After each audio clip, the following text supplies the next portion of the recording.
שלום ילדים, אני רומי, באתם זה אתם? תמשיך את הסרטון. אוקיי. היום אני הולכת לעשות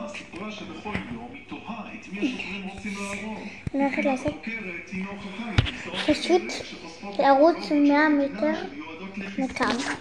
אוקיי, הנה. חכו, כדי שתראו.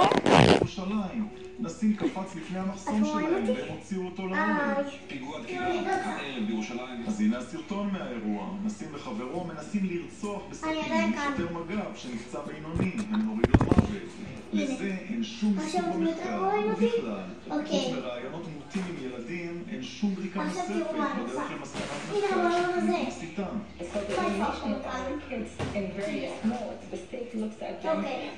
תדפו הרצפה ותעשו צפון הנה עוד מחקר מ-2015, המסקנה עוד יותר חמורה. ישראל מבצעת רצח עם הילדים הפלסטינים, לא פחות. אנו מכירים צורות שונות של אלימות המכוונות נגד הילד הפלסטיני כששיטות רצח עם המתאפשרות לחלוקה גזעית. ומה היא קובעת? אנחנו נעשה בדיחות של העם הפלסטיני מתעלם מעל כל תפיסת זמן ליברלית. מה ההוכחה לזה במחקר?